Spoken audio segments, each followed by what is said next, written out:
कुछ बताइए। जी, हमारे यहाँ कंप्यूटर की बड़ी अच्छी लैब है। जो हमारे कंप्यूटर के इंचार्ज हैं मिस्टर सुमित, वो उसकी देखरेख करते हैं। यहाँ तक कि हम इंटरनेट के माध्यम से भी कंप्यूटर लैब में बच्चों को शिक्षित करते हैं। सर स्पोर्ट्स में आपके यहाँ पे क्या क्या होता है? स्पोर्ट्स में हमें आउटडोर में रनिंग है, फुटबॉल है, क्रिकेट, बैडमिंटन, इस तरह के सभी खेल खिलाए जाते हैं। इंडोर में कैरम, चेस और योगा की क्लासेस हम लगाते हैं।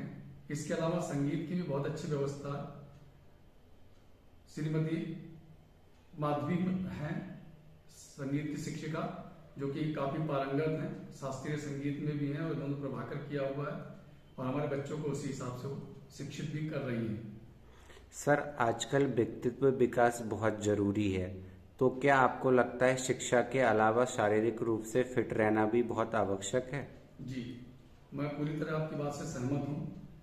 आज के इस दौर में जितना हम एआई और कंप्यूटर साइंस की तरफ ज़्यादा बढ़ रहे हैं, जिसमें कि हमको टेबल पर बैठ के ज़्यादा कार्य करना होता है और दिमागी कार्य ज़्यादा होता है, इससे शरीर का जो मेटाबॉलिज्म है थोड़ा डिस्टर्ब हो जाता है, जिसके लिए हर बच्चे को हम रोज कम से कम आधे से पौन घंटे की गेम्स की क्लास देते हैं। इसके अलावा सुबह हमारी करीब 25 मिनट की असेंबली होती है, वो स्टैंडिंग में होती है पूरी असेंबली। उस असेंबली के दौरान रोज कम से कम 10 जनरल नॉलेज के सवाल बच्चे पूछते हैं, वो बच्चे उसी हिसाब से जवाब देते हैं। ये हमारे रोजमर्रा की स्कूली जीवन पद्धति का एक अंग है। इसके अतिरिक्त जब भी कोई दिवस आते हैं, खेल दिवस भी हम बड़े धूमधाम से मनाते हैं। क्रीड़ा भारती जो कि बरेली की संस्था है, उससे हम जुड़े हुए हैं। मैं खुद उसका उपाध्यक्ष हूँ और अब तक हम 5 एक्टिविटी स्कूल में क्रीड़ा भारती के बैनर के नीचे करवा चुके हैं। अभी बहुत जल्दी ही GD गोयनका स्कूल में हमारे बच्चे गए थे। टोटल 16 बच्चों ने वहां प्रतिभाग किया था ट्रैक एंड फील्ड प्रतियोगिता में, और उसमें से 4 गोल्ड मेडल, 2 सिल्वर और 1 ब्रॉन्ज मेडल बच्चे जीत के लाए हैं। सर आप इतने फिट हैं तो आप अपने आप को स्ट्रेस से कैसे दूर रखते हैं? स्ट्रेस से दूर रखने के लिए मैं आपको बता दूं, मैं बाल्यकाल से ही खेलों का मेरा बड़ा इंटरेस्ट रहा है। इसके अलावा लेखन भी रहा है मेरा। तो खेल में मैं यूनिवर्सिटी लेवल पे यूनिवर्सिटी की कबड्डी टीम में, BA की फैकल्टी फुटबॉल और क्रिकेट टीम में रहा हूँ। स्विमिंग भी मेरा पसंदीदा खेल है। इसके अतिरिक्त मैं NCC कैडेट भी रहा हूँ। तो ये चीज़ें मेरे अपने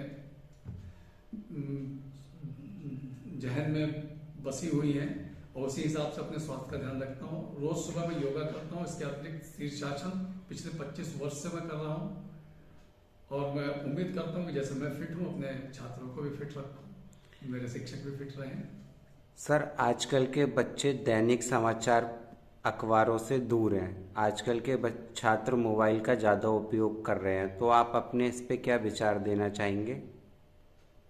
इस मामले में तो मेरा यही कहना है कि अखबार में हर चीज पढ़ने की बच्चों के मतलब की नहीं होती है और वो बहुत ज्यादा अखबारों को पढ़ते भी नहीं है। उनके अभिभावक जिनके पास समय की उपलब्धता ज्यादा है वही पढ़ पाते हैं। बच्चों से मैं यही कहता हूँ कि कुछ पर्टिकुलर चैनल्स हैं जिन पे आप सामान्य ज्ञान और स्वास्थ्य और शिक्षा से संबंधित जो भी ज्ञान आपको प्राप्त होता है वो YouTube चैनल्स हैं। कुछ ज्ञान देने वाले CBSE बोर्ड के भी चैनल्स हैं, जिसके माध्यम से वो अपने आप को अपडेट रख सकते हैं। और मोबाइल का अधिकतम उपयोग दिन भर में 1 से 1.5 घंटे से ज़्यादा ना करें। ये हम हर काउंसलिंग सेशन में बच्चों को और उसके साथ साथ अभिभावकों की पेरेंट्स टीचर मीटिंग में भी यही समझाते हैं। सर आप कोई मैसेज देना चाहते हो बच्चों को या उनके पेरेंट्स को? मेरा पेरेंट्स को सबसे बड़ा संदेश ये है कि बच्चों को मोबाइल जरूर दें, लेकिन आप उसकी मॉनिटरिंग करें कि बच्चा किस काम के लिए मोबाइल को इस्तेमाल कर रहा है। क्या वो गेम खेल रहा है या YouTube चैनल्स पे अपने पसंदीदा कुछ ऐसी चीजें देख रहा है जो आप उस उम्र में नहीं चाहते हैं, तो आप दें, मैं मना नहीं करूंगा, लेकिन उसकी मॉनिटरिंग जरूर करें। इसके अलावा छात्रों को भी मेरा यही संदेश है कि मोबाइल से आप बिल्कुल दूर तो नहीं हो सकते, लेकिन इसका सदुपयोग करें, दुरुपयोग नहीं। अधिकतम करेंगे तो आपकी आंखें भी खराब होंगी और बहुत ज्यादा आप स्क्रीन फ्रेंडली नहीं हो पाएंगे और इसका दिमाग पे भी और आपके स्वास्थ्य पे भी कोई प्रभाव पड़ेगा। धन्यवाद। सर आप हमारे चैनल को कोई मैसेज देना चाहते हो, बरेली एजुकेशन न्यूज़ को? बरेली एजुकेशन न्यूज़ का ये जो चैनल आपने शुरू किया है, मेरी बहुत बहुत शुभकामनाएं हैं और मैं अपेक्षा करता हूं कि हर विद्यालय में आप अपनी उपस्थिति दर्ज कराएं।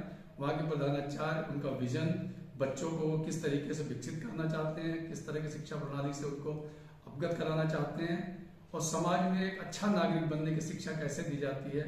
ये विद्यालय के और भी मुझसे ज़्यादा सीनियर प्रिंसिपल्स हैं, बाकी और भी बुद्धिमान प्रिंसिपल्स हैं, उनके भी इंटरव्यू दीजिए, छात्रों का भी दीजिए। मेरी बहुत बहुत शुभकामनाएं आपको और मैं इसके दिन पर दिन प्रगति की कामना